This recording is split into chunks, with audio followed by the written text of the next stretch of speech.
precious for all of them times. Nobody want us to shine. I got a lot on my mind. I take it off if you let me, you will not regret me. See, lately I'm praying you will not forget me. It's poppin', we back with another episode of the Green Print 713. I am your host, Cam Green. And today we about to pop it off on something slight. We on a play right now. So from the heart of A-Leaf, Texas today's guest is a man of presence and purpose. He's a proud father, a former Texas college football player, and an initiate of the Gamma Alpha chapter of Alpha Phi Alpha Fraternity Incorporated. He first made waves through his personal training company, the Jungle Gym, helping everyday people and athletes unbig their backs. But that was just the start. As a certified protection professional, he's provided trusted security for the names like Funny Mike, Johnny Dang, Lotto, Neon, and so much more, making sure the scene is safe while the moment stays meaningful. He moves through the city like a connector, securing spaces, building culture, and representing A-Leaf with pride in every step. Here today to share his green print, my brother, my twin, Mr. On the Play, the playbook behind the progress, Playmaker Zo. Hey man, we here, man. Thanks for having me, bro. Yes, sir. Been a long time. What's the word, man? Hey man, I'm just happy to be home. Dang, bro, I feel like I ain't seen you in. It's been a minute, bro. I ain't gonna lie to you. I miss you, bro. For real. Man, I miss you too, bro. Likewise, bro. It's always good to be around good people, bro. Where it's genuine, you know. Mm-hmm. People know we've been locked in for a minute. You done seen it all. You done seen me from my genesis to right now. Bro, I can say the same, bro. I can say the same, bro. You done seen some shit. Facts. Nigga, you know I'm proud of you for sure. Bro, likewise, man. Yeah. Now, I'm gonna get into this segment. It's called the green screen. Okay. All right. To paint this picture for you, if someone was doing a biopic on your life, what would be the name of your movie? And what is the genre? Hey, you said a movie? Movie. If someone was doing a biopic on your life. A Day on the Play. Hey, man. A Day on the Play, man. Day on the Play. And I'll say, what's the genres that we got out there? I wouldn't say action, but probably drama. A drama? Okay. Yeah. Is there a movie out there that you can kind of compare it to? Like what kind of vibe you trying to set? A Day in the Play, so kind of like everyday life or what we really go through. I'll say probably something like Menace to Society. Okay. Boys in the Hood. Boys in the Hood. Yeah, Okay. something like that. Yeah. What's that? Straight Outta Compton kind of situation? Probably not that deep. Yeah. You know what I'm saying? But yeah. Still loosely based. So yeah. like kind of like a Greer Rich or Die Trying. Like that was loosely based on 50. Yeah. It wasn't like every, you know what I'm saying? Yeah. You know, there's a few things you can, you know. Or 8 Mile kind of situation. Yeah. I got you. All right. Day on the Play. What's the opening scene? Man, coming out the womb like baby boy. Yeah. Coming out the womb, man, because this ain't nothing new, you know what I'm saying? Being in positions and growing up in a struggling household, you know what I'm saying? Have to make things happen, even if you didn't want to, even if you didn't know how to. Uh-huh. You know what I'm saying? Just being at the elementary school, getting off your frills for hustling off the little Pokemon book that I found at recess or whatnot, you know what I'm saying? But I was making it happen, then I'm able to pay for my own haircuts, and mama want to know why I want to go to the mall, because, you know, I always found a way, and I always knew a way to make it happen. Yeah. You know what I'm saying?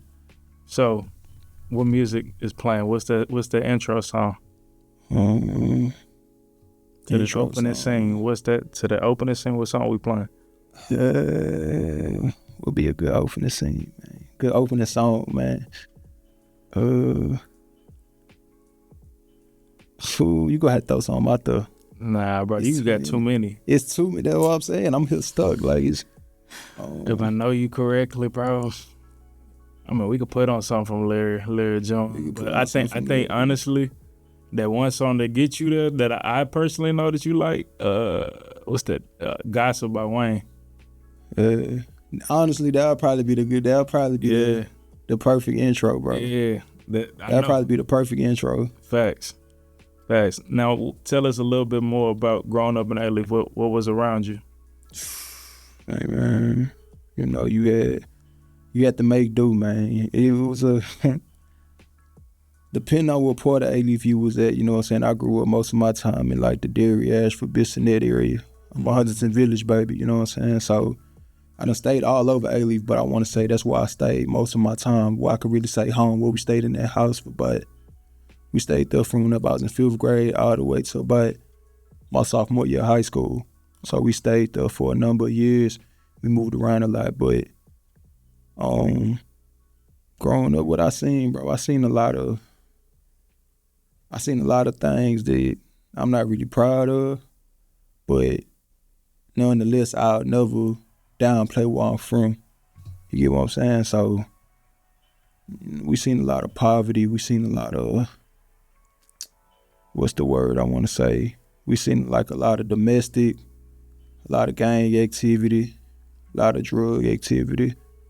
You know, you had your few OGs that was positive, like your local barbershop at the time.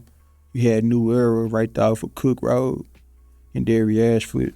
So boys used to be at. Yeah, man. Shout out to Mr. Sean. He been cutting my hair since I was a kid. He watched me grow up. He kept me out of a lot of shit. Bro, just about anything that you think you can see that people glorify on TV is what we seen, where we was from. Yeah. And that's just like right over there. Like we ain't talking about the other areas, like in where you from and the further down Bissonnette and, you know, up the way, you know. And I be telling people too, man, because growing up where we from, like I mean, I still act goofy. I still act, you know, kind and hell, sometimes friendly. You know what I'm saying? Because people, I guess, put this kind of stereotype or, you know what I'm saying, put a kind of a label on you when you grow up in these environments. And I tell them, like, I ain't gotta act tough. I ain't gotta act hard or nothing like that. Like I come from an environment, so like I know how it go to where we've been doing this our whole life. Really, you know what I'm saying? I don't want to walk around angry or walk around feel like I'm unapproachable. You know what I'm saying? I actually live my life the opposite. Yeah. You know what I'm saying? And it work out. You know what I'm saying? Like I do like the fact that people look at you and they know not to play with you, but I do like the fact that you get random people approach you just to say, hey, what's up? You know what I'm saying? Of people with all different types of backgrounds, all different types of races. And I've been approached by some people that I didn't even think would speak to me. And they see me, it's like their eyes light up and they just happy at my presence being there. Yeah. You get what I'm saying? So being a product of your environment could be a good thing and a bad thing. You know what I'm saying? That's true. And whenever you got different ways to represent where you from, and we got that. Like we could honestly sit here and say we had a lot of people come out of A-Leaf. Beautiful. We got a lot of people who didn't make it out, you know what I'm saying? Long live, but yo, we a great representation on what A-Leaf is. It's a lot of trials and hardships that come out of there. A lot of glorious stories that come out of A-Leaf for real. Nah, for sure. We could touch base on it. We can even throw names out there, but we ain't. Yeah. But you know what I'm saying? Unless you want to. I mean, bro, go for it, bro. I ain't even tripping. We got people that done went pro. Yeah. You know what I'm saying? You like, know, who are you proudest of? Like, you know what I'm saying? I don't even know who is the biggest name. I wouldn't even say proudest, but I'm proud of everybody that's standing for something that came out of A-Leaf. Rather it's Lil Deja, you know what I'm saying? Toby. Who wasn't came out? Shout out to Kalu, Obo, the Charlo twins, the Bennett brothers. Yeah. Kalu. Yeah, I think you did say Kalu. Yeah. You know what I'm saying? Obo. Duke, Obo. You know what I'm saying? Like we got a few people that's actually seeing these things that we dreamed of. You know what I'm saying? We got people who got, you know, shit, you doing it right here with the green print, bro. We got people who made a name for themselves, like me. You know what I'm saying? I'm here. What's big homie who do the cooking and all that? Yeah, Papa Spice. Spice, you know what I'm saying? My brother Big Spice, he doing the battle rap scene. You get what I'm saying? Like we found ways to make it out of where we came from, you know what I'm saying? You know the funny part, people don't even know Lizzo went to school in A-Leaf. Unless she originally from like Michigan or something, but she grew up I think she went to Elsick. Yeah. Word. Lizzo, and then I think for a little small period of time, I think Kelly Rowland and them went to Elsick too. Yeah, I heard different stories about like Beyonce going. See, I don't even know. I mean, she gonna have to clear it up, bro. I honestly don't know. Shout out to Beyonce. She repped third world, like, you know what I'm saying? Yeah, that's what they do. But you know, You know, A-Leaf was a late start. Like, you know what I'm saying? Everybody started claiming A-Leaf out of nowhere. At first, it was just Houston. Yeah. Then everybody wanted to be from the South Side, 3rd Ward. Yeah. Then people started representing 5th Ward, you know what I'm saying? And then A-Leaf just kind of snuck his way up in there, but it's a lot of creativity that come from where we from. Yeah. You know what I'm saying? From the southwest side of town. A lot of people ain't gonna admit it though, but I was just talking to my brother on the pod, you know, recently, and I was just telling him how Toby had said on his platform that he feel like A-Leaf is the capital of Houston, and I like, bro, I can't like disagree with you, even though it might be, you know, controversial. Aqua Merch and shit, we might be a little biased. Bro, you went to Funplex, bro, but everything. I mean, you just gotta understand. You went to the Z. Like you went to the Z skating rink. People don't even know about that. But bro, listen, like when it comes to A-Leaf, everybody and their mama done been to the Southwest for something. Yeah. No matter where you from in Houston, you done came through Southwest. I could go somewhere. I could live in Houston my whole life. Ain't got to go to certain places in Houston. But everybody and their mama find their way somehow on the Southwest. Yeah, side. And the thing is about A-Leaf, you got to drive to A-Leaf. It ain't really no driving through A-Leaf. Like you got to drive to it. You know what I'm saying? Yeah. So everybody got a story or something A-Leaf or some type of fun memory or something. Yeah. About A-Leaf. Yeah, man. What's your favorite memory? Man, bro, honestly, I think just simply from being there, bro. Just from being there and growing up there, man, like a lot of my memories was like in the schoolhouse. Yeah. You know, and my home, it was cool. I ain't go air out too much, you know what I'm saying? But just being a trying family. You feel me, you know? A lot of traumas, you know what I'm saying, that came from some of the things that I endured growing up, but nonetheless, it made me the man that I am today. So I think just being able to say I'm an A-Leaf product, I'm a product of A-Leaf, you know what I'm saying, and really come from there, I think just overall, I want to say, like, I don't really just have one set memory because every school year, every day, it was something, some type of new journey, you know what I'm saying? You never knew what you was going to see growing up at A-Leaf. Like, walking home from school, you might see something, it might just pop out for, you know, it might be a weekend at a party or something like that, somebody's house party, and then, you know. I ain't gonna lie to you, bro. I remember them Bounce U days. Bounce U, Ruby Hall, Royal Hall. I'm drawing blanks, bro. We done had so many parties. Yeah, so many parties. The thrill of going to these parties was so crazy because we knew we was going into some bullshit. Every time.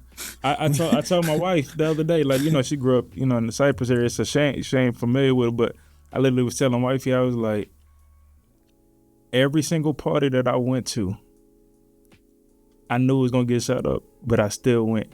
And she's like, every single party got shut up? I said, majority, and if not 95%, about 95%, yeah.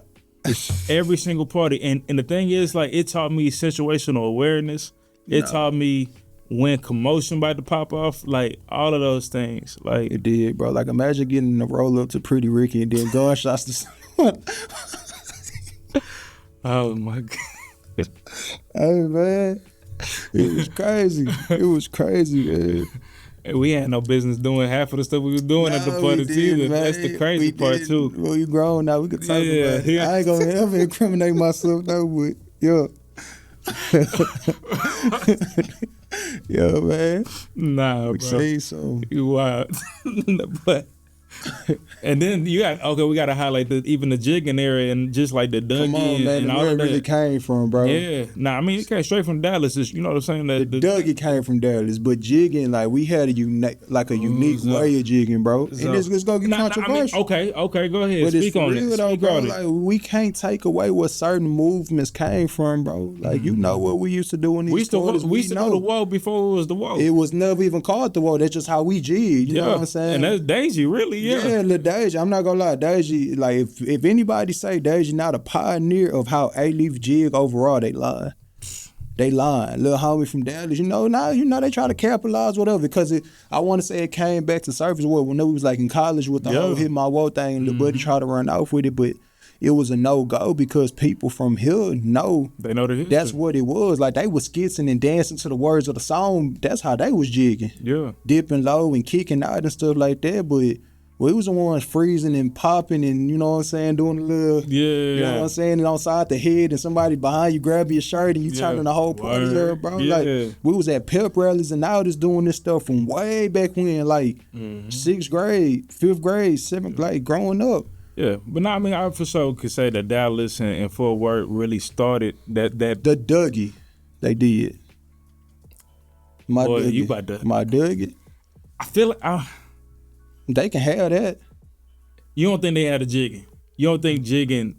Are you saying that they jig how we jigged? Or are you Because trying like to Young Nation wasn't no Dougie. You know what I'm saying? Young Nation. No, they created jig music, but that's they used to skits. You know, like, they Young used to Nation jig. and all of them, you know what I'm saying? Right, And, but and jig- was it B-Hamp and DeRoe and all of them? Yeah. So like I want to say like they probably pushed it, but we made it unique. We came with our own unique twist to it. That's fair. And that's what it was. You get what I'm saying? Like, Boy, you gonna have them, but no, it's cool. I mean, cause Dallas Fort Worth, like you know, like that's what they used to like. Fort Worth had their own thing. Dallas had their own. We know thing. just like You know they what I'm know. saying? Yeah. You get what I'm saying? Like we really know because that's where it came from. Like even when we went to college, like Yeah. we went out to college with 2013, 2014. Mm-hmm. We was jigging that way. They was jigging to Young Nation, and they was going to the words of the song. Like I say, they wasn't freezing and then like popping and throwing their body one way, and it was just different. Like the whole movement was different. So these two different things, and it's okay. We two different cities. Yeah. You get what I'm saying? But one city tried to, you know. I so say listen, say no more. You know, we yeah. Shout out to Houston, man. Shout out to all them. Shout out to Texas, bro. We on man, shout out to Texas. You know From 45 south to 45 north. A lot of you, bro. Texas is on fire right now. Always been, bro. Texas is on fire right now. Shout out to Dallas too. Yeah, like bro, that new Dallas movement, the Zillionaire Doe and Montana 700 and bro, it's a big X the Plug bro, and it's a Zero lot of- Summer and CJ Casino. What's homie name? Who that? Hashi. Yeah, bro. Yeah, boy, I'm finna swing. Yeah. And then our boy that be on the piano, I can't think of his name right now, but shout out to bro. Yeah. Hey, so what I can say collectively to that, bro, I feel like with that sound, Texas kind of getting this culture back. Because I ain't gonna lie, we really kind of lost it a little bit. Yeah.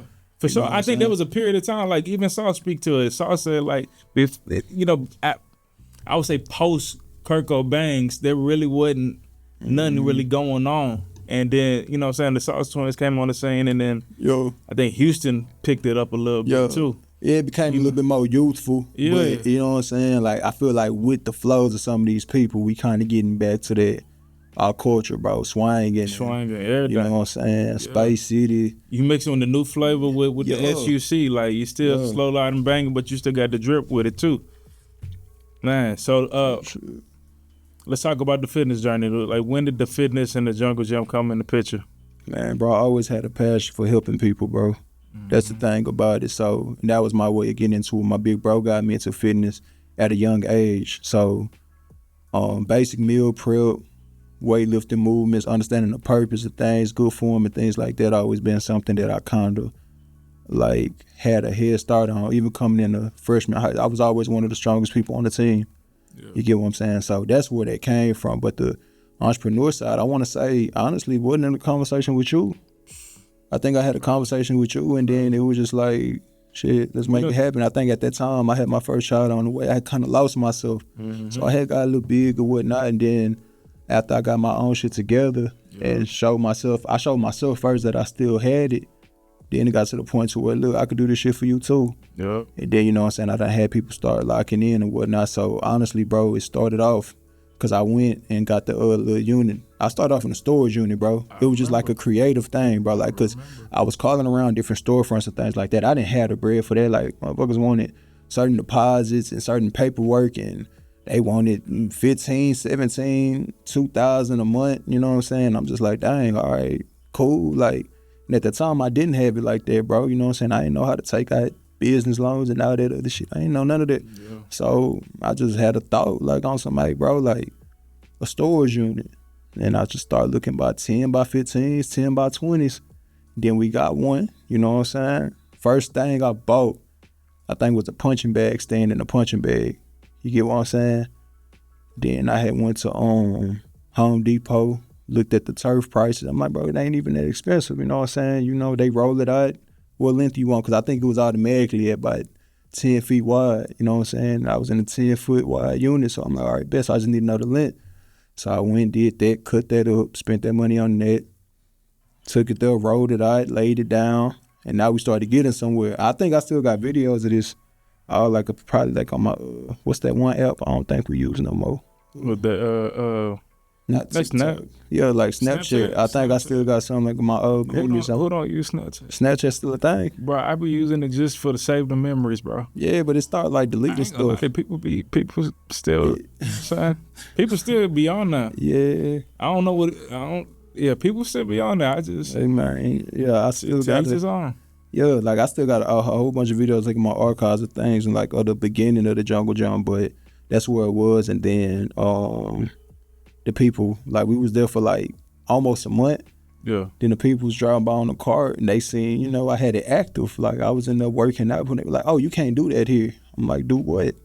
Pay my rent and just use the space like I was using it. Like really, like you can't do that here. We're strictly a store and go place. I say, yeah, you say that, but buddy down there working on his car. He be down there working on his car. I'm over here doing what I do. Like, what's up? Oh, absolutely not. This like that. So we had to move and relocate it. So we went to the other location, the one that you had. I don't think you ever came to the first location. Yeah, I did. You did? The very first one that was outside? The very first location I came to, bro, as I'm there with you, you on the phone with your job. Oh, yeah, whenever I made that call, like, yeah, I wasn't coming back. And you said, I ain't coming. You quit your job right there on the spot. Yeah. I took a real leap of, damn, bro, I forgot that you was there to witness that, bro. You, bro, literally, as you hanging up, you like, bro, I just quit my job. I'm like, I went all in, bro. And you just had your son. Yeah. you just had court.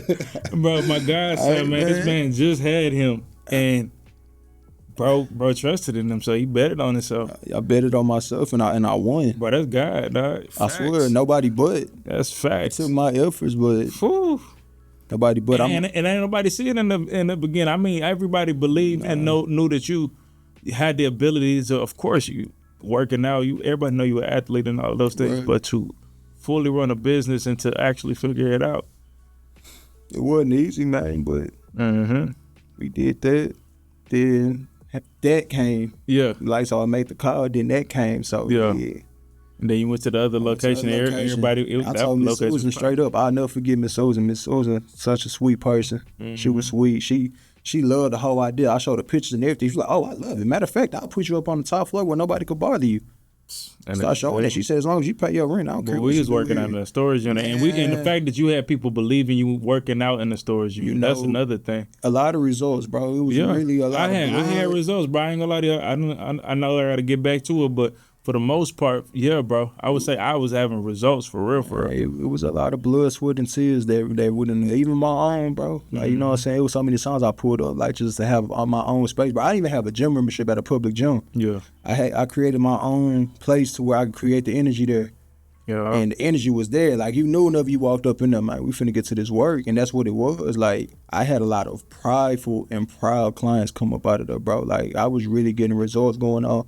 And it felt good knowing I did that from scratch. I'm talking about, like, people sending their monthly deposits. I'm investing. Like, I'm buying things and ordering things off of Amazon. Like, you know what I'm saying? I bought the power cage off of Amazon. I spent, like, at the time, it was on, like, $4 something. Yeah. Then I bought the part that you attach to the back of with the cool down machine. I went and bought the whole weight set from Academy for like. And I ain't had no money either. I'm over here lending out whatever I got too. I'm like, hit a battle ropes. I bought some mirrors from Walmart. Mirrors from you did, bro. You did, but all that, like, bro, that was the investment into that. You know what I'm saying? And then now you had a place to call your own. Like, anytime you needed me to come open up the shop or whatnot, come on. Yeah.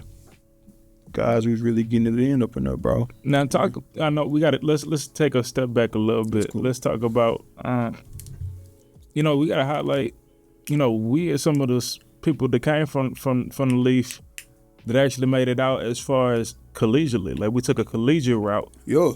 Out of, the neighborhood. Can you talk about that a little bit? Talk about the college journey and Texas College and all of that. Shit, man. Academically, I wasn't as gifted as everybody else, so, I kind of had to settle. But I had some people and I got some experiences from that college that I'll never forget, nor do I regret. You get what I'm saying? So, we all had our dreams. I had a dream of going pro. You feel me? I got a scholarship to Texas College out in East Texas. And then played ball, you know what I'm saying? Things went left. I graduated in 2013. I went out there, played my freshman year. Should have red-shirted, but whatever.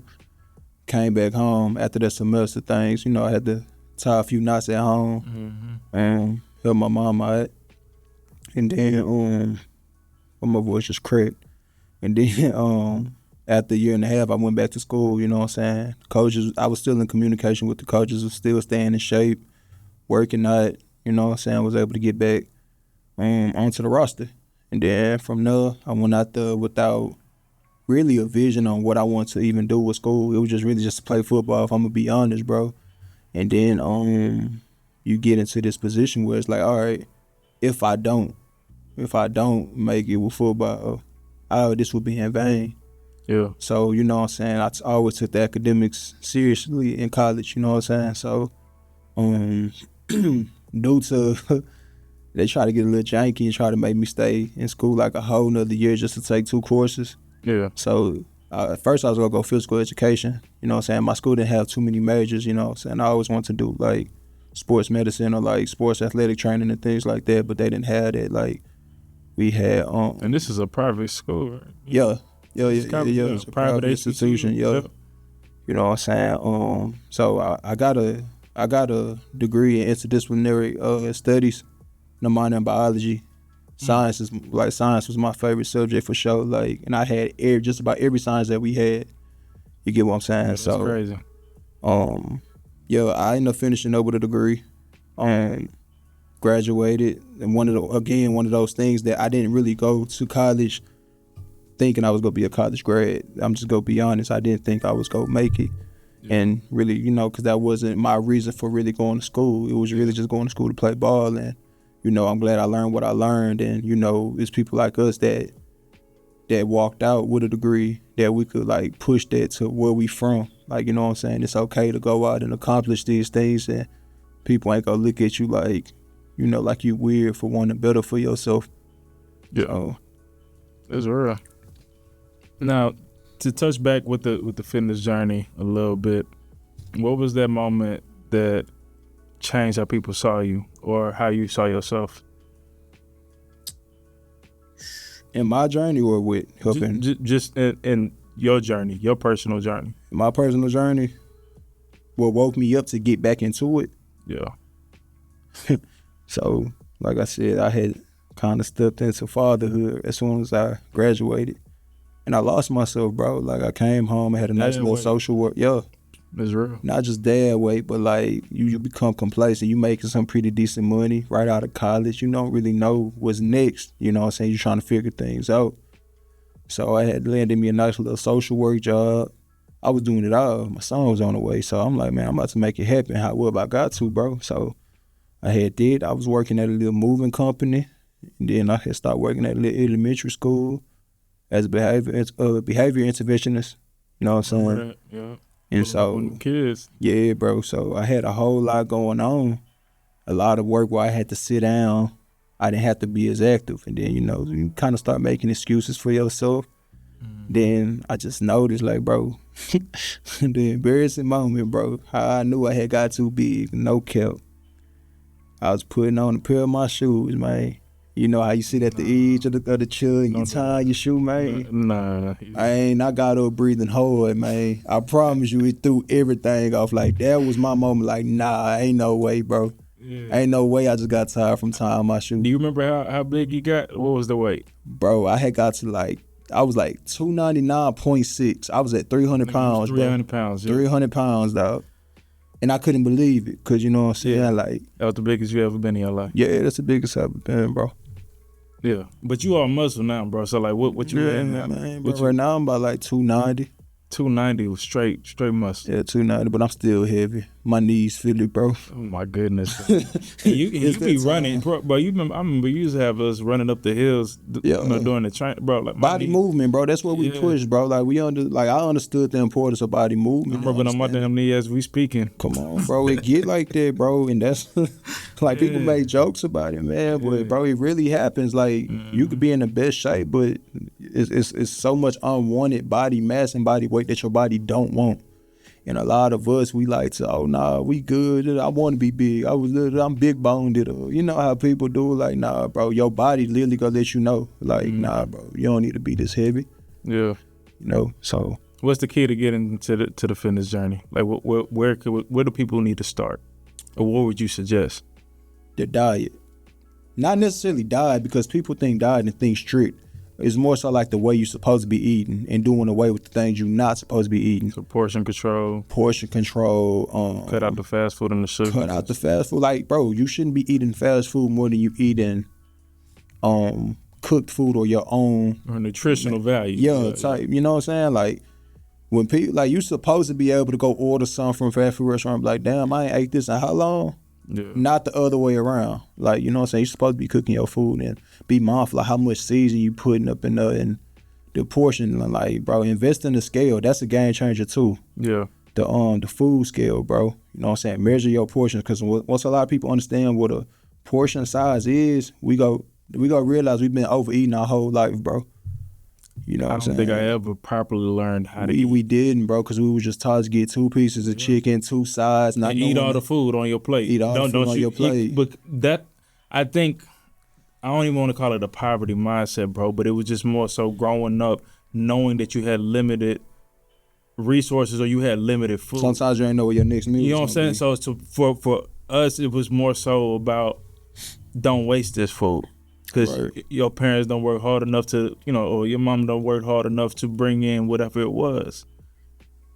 You gotta, if you throw this away, then good luck. Right. Or you know what I'm saying? Or you know how back in the day they used to tell you, like, you ain't got no McDonald's money, you better eat what you got in, or you better eat without cooking. Ain't no other options. You better, you know what I'm saying? So I think that's where I learned my eating was just more so from don't waste what was on that plate. And then even in football, bro, I remember I lost a lot of weight in like high school, just active movement. You gotta understand. Yeah, it's like, bro, we in our 30s. You know what I'm saying? Facts. So it's a lot different. Like, that's why us now, as adults, we push the whole 10K minimum steps. Yeah. But we was young and youthful, getting probably about 20K a day, not even knowing we was getting about 20K. Crazy. We was walking everywhere. And we burned it right off. We burned it right off. You walk into the bus station. You run into the bus station. Then we had football practice. Then you had everything. You had everything. You walking from class to class. You get what I'm saying? So we was active without even knowing. Rather you was an athlete or not, you was still moving around and walking. You had cats that wasn't athletic. They was in ROTC. Yeah. Or you had the people that was in the mechanic class. That's still body movement. You walking,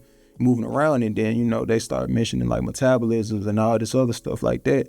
And it's not that your metabolism slowed down, you did. You don't move how you just simply don't move how you was once moving. So that's why you see a lot of people saying that 10K a day is very important. That's minimal. Like, if you look down at your watch and be like, damn, I only got 3K, 5K steps a day, you should be ashamed of yourself. Yeah. For real. Like, I'm not saying like look down on yourself and nothing like that, but like your body deserves so much more movement than that.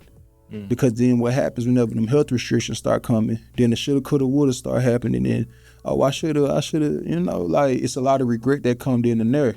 But a lot of people get comfortable with just eating and overeating and just consuming things or labeling themselves, I'm a foodie. I'm a, what I'm saying? Like, I'm going from place to place. But I mean, if you go be eating all that, I'm hoping that you eating something else of nutritional value.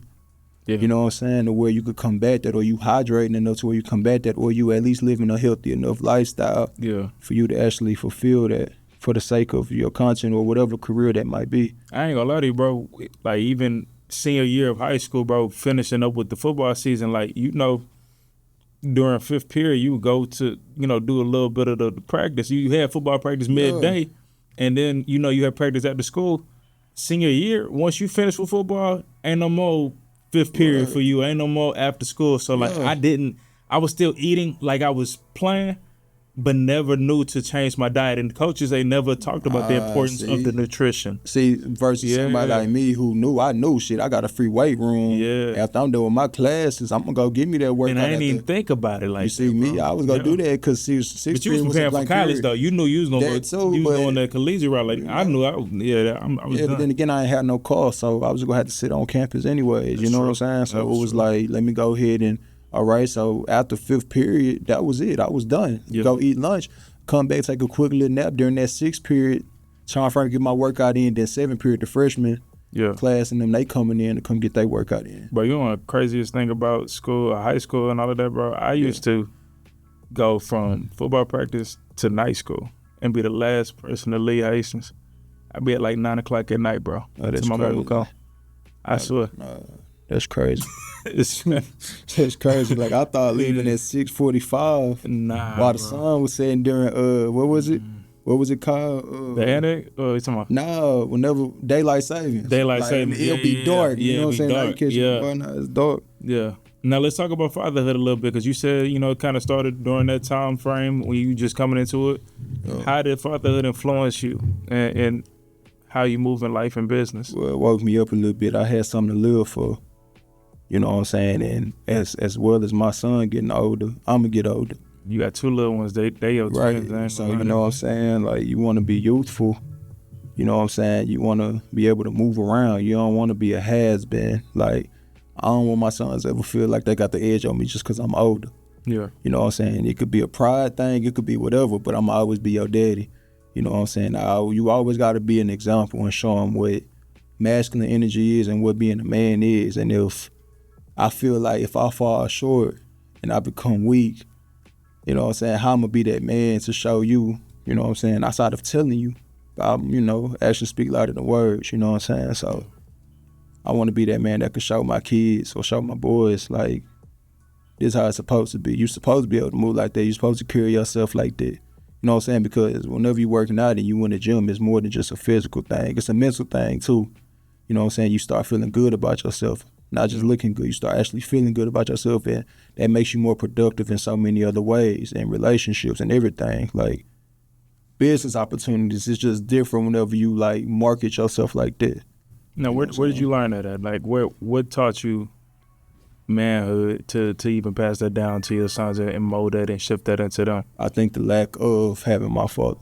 You know what I'm saying? Like, I had a lot of people step up as far as mentors. I was in the gents at Holland Middle School. Over there stepping, bro? Honestly, no. I think we did do like a little step, you know what I'm saying? But they taught you the values and the importance of just manhood. And you don't really got a lot of that in the school system no more, bro. Like, I notice it's like a lot of women in these school systems now, and there ain't nothing wrong with that. But at some point in time, with the people like myself who don't got that father figure at home, who they gonna look out? Like, who they gonna look out for? Like, okay, who am I looking to? You know what I'm saying? And I can honestly say, like, the coaching staff, like, and the coaching staff and people that stepped up that organized the gents at Hollow, was like, man, like, I appreciate them a lot because they helped me. Like, you know, they kept their hands on me like, hey, look, you know, they'll pull me to the side and have them real conversations with you. That's what we got to experience as a gent. Oh, yeah, we gonna keep things civil and keep things, you know, professional here, but then you go after school, you had these real meetings and it was still professional, but it was real. Yeah. So, you know what I'm saying? You know how you had that one teacher that would pull you into the classroom, like, look, Miss such and such, you ain't gonna cut up in her class because you know she gonna get down on you and kind of give you that tough love that we all kind of needed, bro. You know what I'm saying? So I think me having a good group of mentors around me and just I learned a lot on my own. You get what I'm saying? And whether it was good or bad, you know what I'm saying? I had to touch a stove a few times to see that it was hot. You feel me? But I honestly want to just say the lack of my father being taught me the importance of being a father to mine. Because I didn't like how that felt. I never understood it. Still to this day, as a 31-year-old man, I still don't really understand it, but it would never do me no justice letting that hinder me from my own growth. That's real. You know what I'm saying? So That's real. I remember you talking about that, man. I mean, I've seen the journey, bro, so I applaud you. You got two beautiful young men that's going to grow up and be some solid individuals and be, you know, the future leaders of the world for sure. shit, yeah. What's your mindset like now? What are you building or protecting in this next season? My peace, man.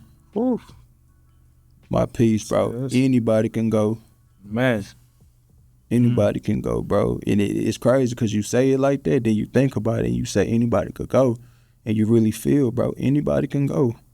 Anybody, family, friends, whoever your situation is with, you know what I'm saying? And as you get older, as life progresses, you get older, bro, just peace, bro. Being in so much chaos, and like I say, we talked about where we come from earlier with things we seen, things we experienced, bro.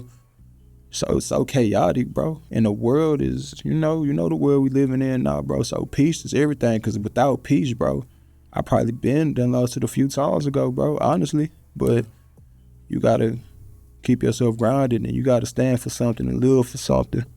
So what you do for self-care now? Man, bro, the gym, I read, you know what I'm saying? Anything you reading right now in particular? Or you I just read as I go, bro. Like, you know what I'm saying? Rather it's devotionals, the few books that you had put me on to. I know it's bad. I didn't even finish them yet, bro. But it's like every time I read, I'll be so locked in, bro. Be so locked in. But I try to go get like massages, but massage is like a temporary satisfaction, man. Like you get your massage, you feel good for that moment, and after that, it's like, dang, cool. But I say the gym and just really reflecting a lot, like in my free time. Free time is like very important to me. Yeah. Yeah. No, that's real. Now, how did you get into, security and all of that? Like, walk us through just the steps of how you got into that space. Oh man, so I think I started. When did I start the jungle gym? That was 2020. 2020, yeah. All right, so right in COVID, yeah. Right, so I started back doing security in 2020. So at first, like before I had went back to school, remember I told you I came back home for that year and a half? Yeah. I was doing like level 2 work. I was doing like security at like posts and like big warehouses way up on the north side, hospitals, warehouses out in Mo City, things like that. You know what I'm saying? Then I went back to school and forgot, Then being at the gym so many times, different inquiries about security. People coming up to me, hey, bro, you ever thought about doing security? You ever thought about that? I'm like, it ain't for me. It ain't for me. Then it was this one cat named G. G pulled me to the side, like, bro, you want to make some little extra money or whatnot, I could tap you with my guy Malik. You know what I'm saying? And, he looking for some people. I think it'll be a good, avenue for you to make some extra money in. So, shout out to my boy G. I went, met with Malik, the supervisor of the company, HPA. He took his chance on me. You know what I'm saying? I went, met him in person, shook his hand. I want to say the next day, it might have been like a Thursday. At a little spot from 10 to 2. Put me on there with their officer, told me everything I needed. At this time, I'm looking busted. Just a uniform shirt, some pants or some boots on. Bro, I ain't got no vest on me or nothing. Like, I don't got my credentials yet, so I couldn't carry. I mean, if I'm going to be fair, it wasn't never too far away anyways. But it's Texas. Yeah, so... I worked a few shifts here and there, and I'm like, man, he was paying me out at the end of the night. So I started seeing how quick that money started coming in. So I'm like, bro, that's a quick little 100. Okay, work 2 nights, that's a quick little 200. Okay, work Saturday night, that's another 3. I done made a quick little 300 over the weekend that I wasn't making just with training. I was eating good off the training alone by itself. But it was like, okay, so it started off me just kind of doing it on the side. You know what I'm saying? Then I went and got my credentials, and then it got to a point where I'm realizing how good I am at this shit for real.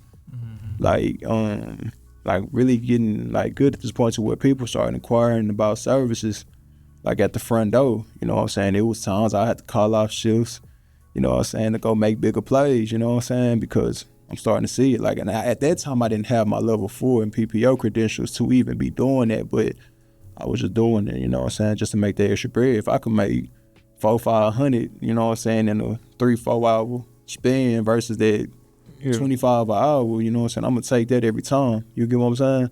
So that's kind of, once again, we talk about sacrifices. So, took a few write-ups and all that, just to kind of put myself out there a little bit more. You get what I'm saying? Then I start working after hours up under the same company.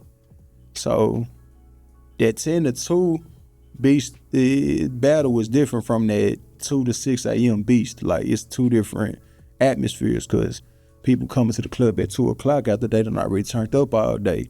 You know what I'm saying? So you dealing with a different crowd of people. Like, you got entitled people, you got drunk people, you got people that's going off for whatever type of drugs that they You know what I'm saying? People get active, and then that kind of helped me with my soft skills. You get what I'm saying? Like, you know, you stand out there, you hard body, you post it up, you not to be played with, people looking at your presence, you make a strong presence, right? Then I learned patience, you know what I'm saying? And I needed it because being a hothead and working in this profession, it ain't no longevity in that. No. And, you know, I had my hiccups, like, man, I was the security guard that I'll come out my vest and square up with you. Hey, bro, hold my pistol, bro. We gonna run that. You know what I'm saying? I'm thinking I'm doing the company justice by coming out the uniform to get that squabble, but I'm losing my professional image. So it was a moment of reflection on that, you know what I'm saying? I almost, you know what I'm saying, almost caused a few contracts to be lost, you know what I'm saying, because of those actions. And I didn't feel like I was wrong at the time, you get what I'm saying? But the longer and the more experience I got up in this, I realized, dang, bro, you was crashing out. That's not a good look, you know what I'm saying? And I did my fair shares of apologies and moving forward and bettering myself from that. Then just the network just kept on coming. Like, it was a gift and a curse because people loved how you stand out business, and it made people want to inquire about you even more.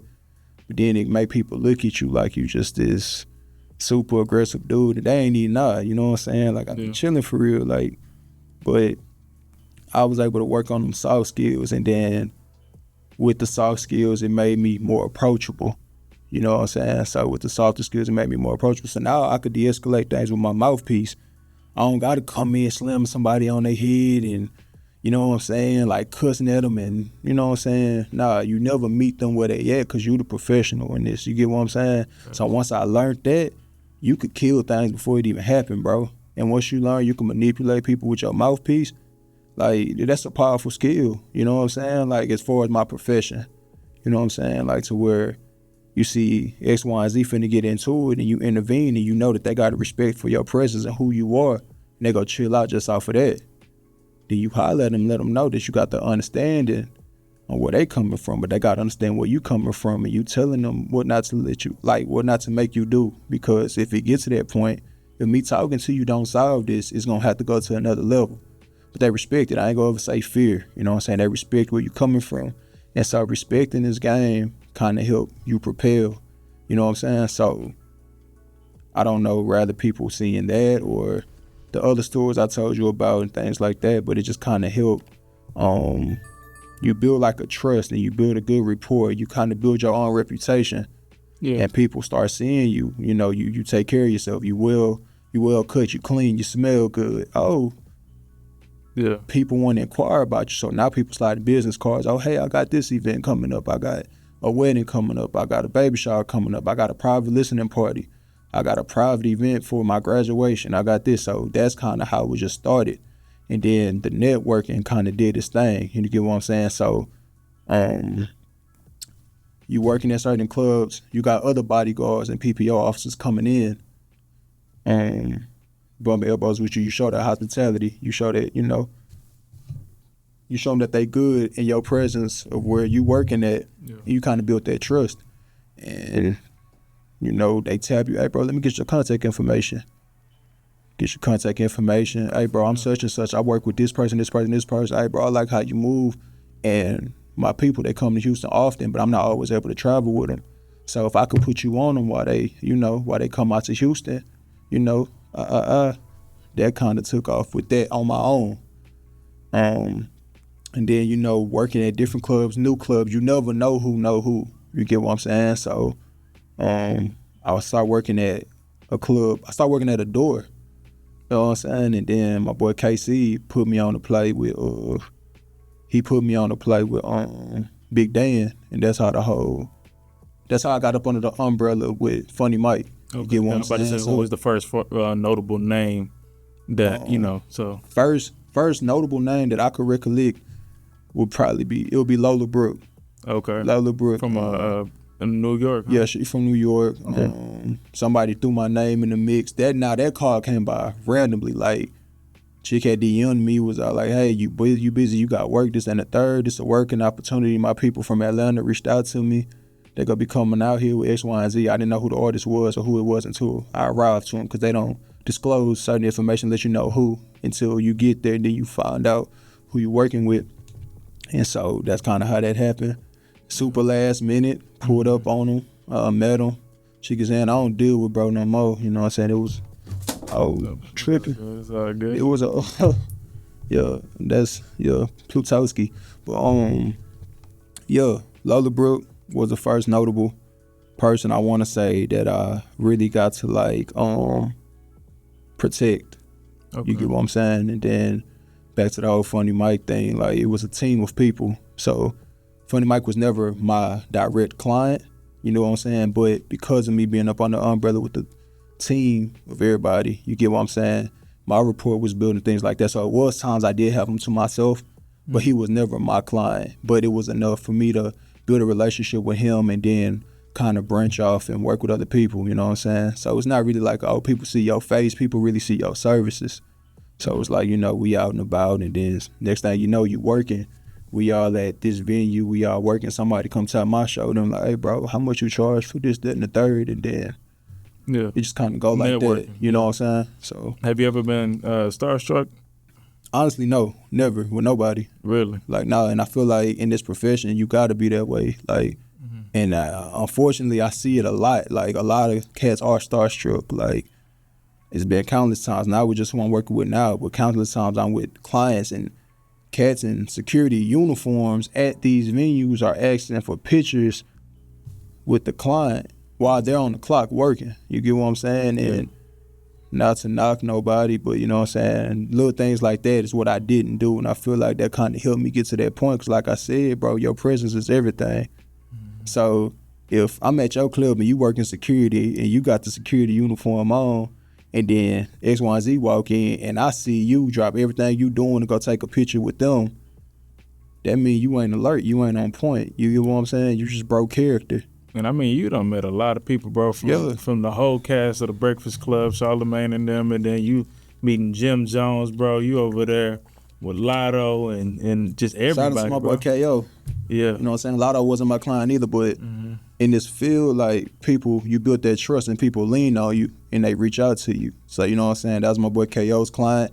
I never take credit and just say, that's my client, bro. My client is who I got now. Yeah. You know what I'm saying? But anybody that I've dealt with or been put on, it's always networking. Somebody to reach out to me. But then again, it's a trust that's built. You know what I'm saying? You got a lot of solid officers out here, bro.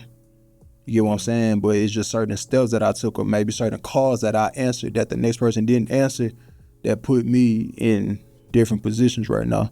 Man, that's a blessing, bro. And I'm excited for you. I'm always proud to see you, bro. Like, the fact that come from where you come from, or where we come from, really, and being able to travel the world and do things you ain't never seen, and you know what I'm saying? Just ultimately, you've been to cities I ain't never even thought about touching. You know what I'm saying? So man, it's overwhelming. Though. It is. That traveling is overwhelming. Yeah, people think they want it though. People think they want that life though. People see, and I just talked about this on my story, man. Like, people see that, they see the what's the word I'm looking for? Like, the glitz and glam of it. Yeah, they see that, but you're not really enjoying it because it still works for you.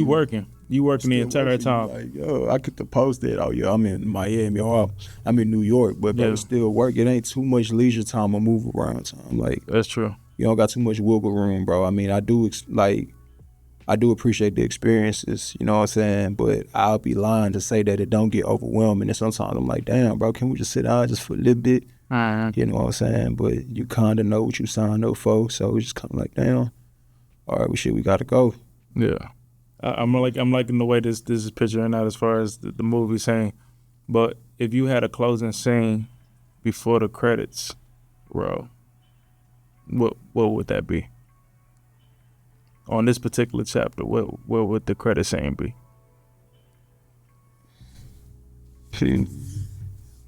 The last scene before the credits roll.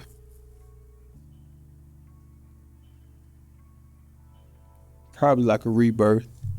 Okay. Yeah, like a fresh start, like going into a sequel. Like I'm about to wake me back up.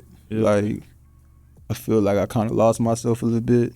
You know what I'm saying? But I feel that like, second win. I'm gonna get that get back. Yeah, I like that. I like that. Yeah, man. One more lesson that you heard or that you would like to share with the people. What's some of the best advice you got?